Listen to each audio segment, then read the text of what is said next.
सो मैं जो भी कुछ बताता हूँ वो मैं अपने एक्सपीरियंस से प्रैक्टिकल जो चीज़ है वो बताता हूँ कि एज अ बिगिनर हम खुद देखें कि जैसे कि कोई भी चीज़ को करना हो तो वो हम कैसे एक्चुअल में कर पाए। तो इस वीडियो में मैं बताऊँगा कि टाइम मैनेज कैसे करें। तो 2019-20 के आसपास मेरा भी था कि दिन भर कैसे निकल जाता था पता ही नहीं चलता था यार, कि टाइम निकल गया, शाम हो गया, रात हो गया, खा के सो जा रहे हो, कुछ समझ में ही नहीं आ रहा था। तो सबसे पहले पहले रियलाइज़ करो कि एक्चुअल में कि टाइम वेस्ट कर रहे हो, क्योंकि जब तक तुम मानोगे नहीं तो तुम इम्प्रूव नहीं करोगे। पहली बात तो तुम इसको कैसे रियलाइज़ करोगे कि जब तुम जैसा भी तुम्हारा दिन जा रहा है जाने दो, रात को सोने के 2 मिनट पहले एक बार सोच लो कि मेरा दिन कैसा गया।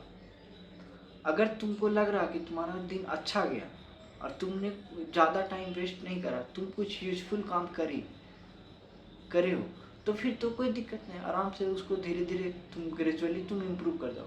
लेकिन तुमको दिन भर का पता ही नहीं चल रहा कि कैसे टाइम वेस्ट हो रहा। दोस्तों के साथ खेलने गए, ले घूमने गए तो कुछ ज़्यादा ही टाइम वेस्ट हो गया। तो ये सब चीज़ अगर हो रही है तो सबसे पहले कि रात में सोने के टाइम 2 मिनट भी अगर निकाल कर रियलाइज़ कर लोगे तो तुमको पता चला है एक्चुअल में, असलियत में, कि तुम टाइम वेस्ट कर रहे हो या नहीं। तो ये तुम्हारा बड़ी क्विक तरीका हुआ कि तुम्हारा एक्चुअल में पता हो जाए। अब तुमको रियलाइज़ हो गया कि टाइम तुम्हारा वेस्ट हुआ, तब उसको तुम ठीक कैसे करोगे। सबसे पहले तो पहले 2 3 4 चीज़ लिखो कि तुम्हारा एक्चुअल में टाइम वेस्ट सबसे ज़्यादा कहाँ हो रहा है। तो मोस्टली तुम लोग के एज में, हम लोग के एज में सबसे पहले ये होता है कि मोस्टली सोशल मीडिया हो गया या फिर घूमने जाना हो गया। तो ये सब चीज़ें में ज़्यादा टाइम वेस्ट होता है। तो तुम कहोगे कि अरे यार मेरा तो आदत है रील्स स्क्रॉल करना या फिर सोशल मीडिया थोड़ा सा है, तो उसको हम कैसे, सोशल मीडिया को हम लिमिट में कैसे लाएं। तो उसका भी एक अलग वीडियो बना दूंगा कि सोशल मीडिया से कैसे हुआ। लेकिन as a general time manage है क्या कि तुमको एक आइडिया होना चाहिए कि तुम एक्चुअल में कर क्या रहे हो। तो एक टाइम बॉक्सिंग बहुत ही अच्छा मेथड है। सो ये ये ही मोस्टली मैं भी फॉलो करता हूँ कि टाइम बॉक्सिंग है क्या कि तुम्हारा कि कोई भी काम का एक स्लॉट होना चाहिए कि इस काम के टाइम पे हम ये काम करूँगा, ताकि तुमको पता चला कि कहाँ कहाँ तुम्हारा टाइम वेस्ट हो रहा है। और तुम या फिर तुम यूज करना चाह रहे हो, जैसे दोस्तों के साथ घूमना, ऑफकोर्स घूमो, उसमें कोई मना नहीं, लेकिन उसके लिए एक स्लॉट फिक्स कर दो कि इस टाइम पे ही घूमना, इस टाइम पे ही जाना। तो ऐसा नहीं हो सकता कि हाँ जनरली रोज ही, लेकिन एक टाइम फिक्स कर दोगे ना कि हाँ 2 घंटे जाना। तो जैसे कि तुम 5 बजे जग रहे हो, 6 बजे जग रहे हो, तो 6 बजे जग रहे हो, तुम 2 घंटे जिम, 2 घंटे जिम वगैरह तुमको तैयार व्यार होने में सब मिला करके तुमको 2 घंटे लग रहे। 1 घंटा जिम जाने में, 1 घंटे तैयार व्यार प्री वर्कआउट पोस्ट वर्कआउट सारा मील प्रेप करने में, तो 2 घंटा।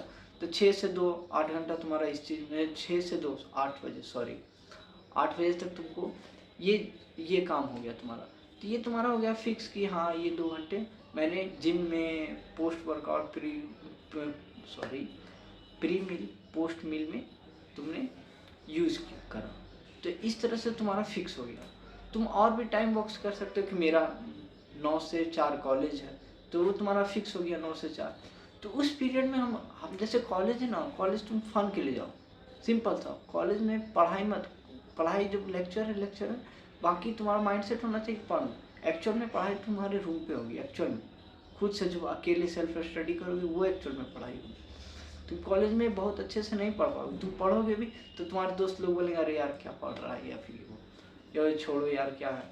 तो वहाँ पर अच्छे से इंजॉय करो, मस्त है, जब लेक्चर है अच्छे से अटेंड करो, ब्रेक टाइम में अच्छे से इंजॉय करो, फुल मस्त फन। बाकी तुम्हारा घर पे होना चाहिए एक्चुअल पढ़ाई। तो ये चीज़ है। और टाइम मैनेजमेंट का यह कि ये तुम्हारा 9 से 4 जैसे कॉलेज हो गया, वहाँ से आए 1 घंटा 2 घंटे का रेस्ट हो गया, आराम से आए, 6 से 9, 6 से 8 कर लो, 6 से 9 कर लो कि तुमको दोस्तों के साथ घूमना है या तुमको सोशलाइज होना है, करो। हम कभी मना नहीं करें कि ये वेस्ट, तुम जाओ एक्चुअल में सोशलाइज करो। 6 से 9 सोशलाइज करो और रूम पे खाना खाओ, 10 बजे सो जाओ। और इसमें एक चीज़ और क्या कर सकते हो कि तुम अगले दिन क्या करोगे उसका टू डू लिस्ट एक्चुअल में, क्योंकि काम बहुत सारा होता है, लेकिन तुम्हारा जो जरूरी काम वो एक्चुअल में अगर तुम लिख लोगे, या फिर कोई ऐप जैसे मैं माइक्रोसॉफ्ट का टू डू लिस्ट फॉलो करता हूँ, तो उसको मैं तुम अगर लिख लोगे तो उस पर तुम्हारा एक कम से कम तुम्हारा एक पर्पस होगा कि हाँ दिन में करना क्या। क्योंकि अगर तुम कुछ लिखे ही नहीं ना तो पता ही नहीं चलेगा तुम्हारा टाइम कहाँ गया। तो 2-3 चीज़ें हमेशा लाइफ में जो ज़रूरी होती है उस टाइम पे कि हाँ ये चीज़ है, अगले दिन का कुछ एग्ज़ाम्स वगैरह है तो उसके लिए पढ़ना है, या फिर हमको जिम में जाना है तो उस टाइम के लिए स्लॉट है, या फिर दोस्तों से मिलना है तो प्लान करके कि हाँ इस दिन इस टाइम को निकलना है, तो वो सब प्लान कर लोगे तो अच्छे से कर पाओगे। हम ये नहीं कहेंगे कि दोस्तों के साथ तुम्हारा टाइम वेस्ट हो रहा, लेकिन उसके लिए भी टाइम होना चाहिए। थोड़ा सा सेल्फिश कभी कभी बनना होता है लाइफ में। हमेशा तुम हर किसी को यस नहीं कर सकते, क्योंकि अगर तुम किसी को हाँ कहते हो तो इनडायरेक्टली किसी को ना कहते हो। मान लिया तुम्हारा 3 दिन बाद एग्ज़ाम है, 5 दिन बाद तुम्हारा एग्ज़ाम है, और तुम्हारा दोस्त बुला रहा है तो तुम जा रहे हो उसके साथ। तुम तो हाँ कह रहे हो दोस्तों के लिए, लेकिन तुम इनडायरेक्टली तुम अपने पढ़ाई को ना कर रहे हो। तो ये हमेशा याद रखना कि हाँ से कुछ नुकसान नहीं है, हाँ से नुकसान है। लाइफ में कभी कभी थोड़ा सा सेल्फिश बनना ज़रूरी होता है। अब जैसे मान लीजिए बहुत ज़्यादा ज़रूरी, अगर हम 7 से 9 हम जिम जाते हैं, 7 से 9 जिम जाने आने मतलब टोटल टाइम मेरा लग गया, तो उस टाइम पे अगर कोई मैसेज करता और वो मैसेज बहुत ज़्यादा ज़रूरी नहीं हो तो मैं रिप्लाई नहीं करता हूँ। तो ये बोलेगा कि ये तो रूड बिहेवियर है। रूड नहीं, वो थोड़ा फ्लो टूट जाता है। There is no reason to reply that particular उस टाइम पे। वो रिप्लाई करना ज़्यादा ज़रूरी नहीं है। अगर अर्जेंट है, कॉल आ रहा है तो मैं उठाऊँगा, पिकअप करूँगा, लेकिन उस टाइम पे फोकस मेरा जिम में है तो जिम में होना चाहिए, एक्सरसाइज करने को होना चाहिए। तो ये चीज़ है, तो इसमें थोड़ा सा सेल्फिशनेस है, लेकिन ये किसी को नुकसान नहीं पहुंचा रहा। तो सेल्फिश ऐसा बनो कि किसी को नुकसान और किसी को हर्ट ना हो, लेकिन कभी न कभी तुमको थोड़ा सेल्फिश बनना होगा, तभी तुम टाइम को अच्छे से मैनेज कर पाओगे। और एक और एनालॉजी हम यूज करते हैं टाइम को, कि तुम देखा होगा कि अगर तुम्हारा गलती से 2000 कहीं खो जाए तो तुम बहुत वरीड करते हो, लेकिन तुम्हारा 2 घंटे बर्बाद हो जाए तो तुमको कोई चिंता ही नहीं होता, अरे यार चला गया।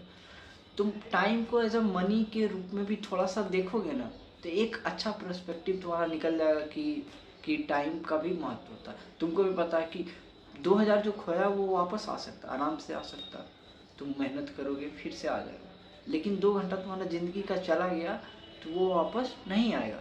तो ये चीज़ को थोड़ा सा ध्यान में रखो। धीरे धीरे ये 3 चीज़ें, पहला क्या बोले कि तुमको पहले रियलाइज़ करना होगा कि टाइम मैनेजमेंट, टाइम तुम्हारा वेस्ट हो रहा है। दूसरा कि तुमको ये चीज़ होना चाहिए कि टाइम बॉक्स कुछ स्लॉट फिक्स होना चाहिए कि तुम्हारा जो जो जरूरी टास्क हो उसमें हो जाए, टाइम बॉक्सिंग। तीसरा कि एज अ एक टू डू लिस्ट होना चाहिए जिससे तुमको आइडिया हो कि दिन भर में तुमको करना क्या है।